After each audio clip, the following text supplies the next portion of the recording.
identical charged balls, each of charge 2 coulomb, are suspended from a common point P by silk threads of 2 meter each. 2 meter each. They form an equilateral triangle of a side 1 meter. The ratio of the net force on charged ball to the force between any two charged balls will be. Now, according to the given question, there are 3 identical charged balls. They are having equal amount of charge on the balls. Here, charge on this ball is Q, charge on this ball is Q, charge on this ball is Q. They are suspended by the silk threads. These 3 balls are forming equilateral triangle of a side 1 meter, 1 meter, 1 meter. And here angle between is 60 degrees. Here angle is 60 degrees. Here this angle is 60 degrees. They are asking, what is the resultant force acting on this ball to the force between any two charged balls? Now, example, on this ball I am finding the resultant force.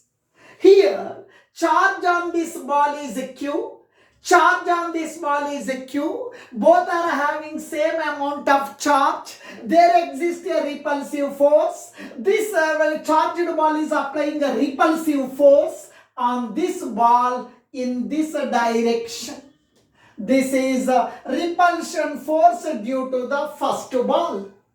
Now, this is the charged second ball and this is the charged third ball. Both are having equal charge magnitude Q and Q. Both are having same sign and it is Q and it is Q. There exists a repulsive force. This charged ball is applying a repulsion on this ball. Now in this charged ball is applying a repulsive force on this one in this direction.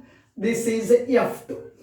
On this charged ball, this ball is applying a repulsive force. This ball is applying a repulsive force and the distance between these two balls is 1 meter. Distance between these two balls is 1 meter. Here, this angle is 60 degrees, means this angle also 60 degrees. Now, first of all, I am finding the electrostatic force between B1 charged ball and B3 charged ball. Now, electrostatic force between B1 and B2 charged ball, between B1 and B3 charged ball is, that is equals to, I am applying the Coulomb's inverse square law, 1 by 4 pi epsilon naught Q1 Q2 by R square. Distance between these two charges is 1 meter. R means 1 square. That is nothing but Q into Q square by 4 pi epsilon naught. The direction is along B1, B3 in this direction.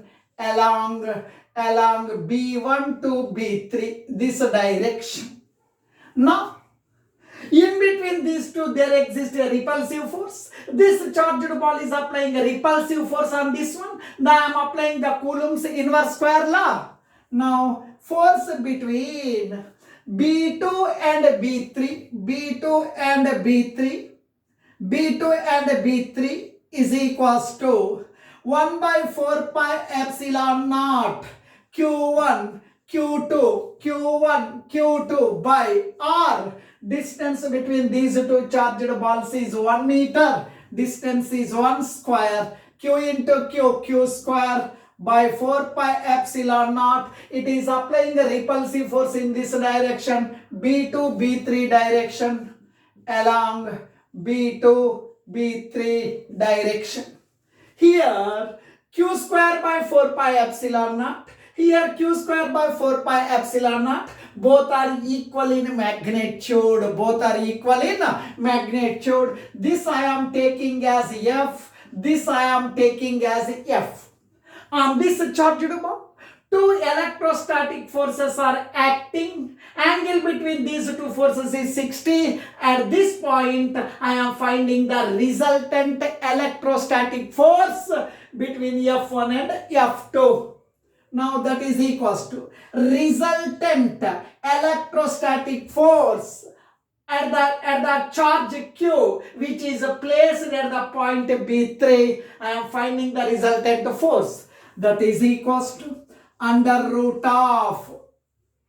Here, now this force I am taking as F1. This force I am taking as F2.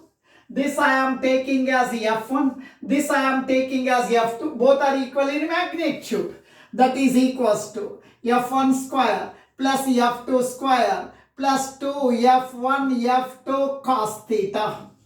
That is resultant force on this charge which is at the point B3 is, that is equals to F1.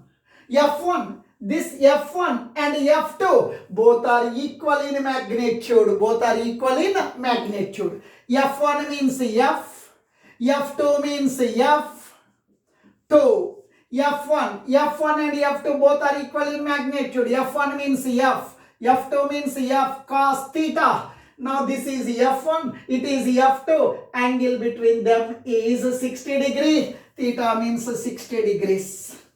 That is equals to resultant force is equals to F square plus F square, 2F square plus 2 into F into F square, cos 60 1 by 2. Cos 60 1 by 2, 2 gets cancelled.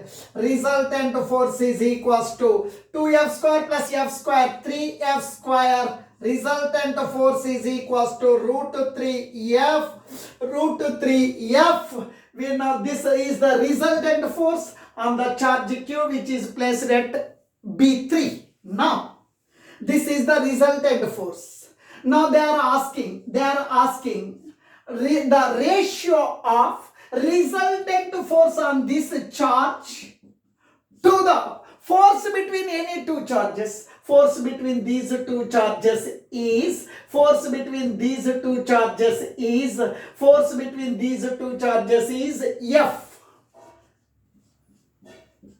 Resultant force root 3F by F1. For F1 is equals to F. F cancelled. Answer is root 3:1.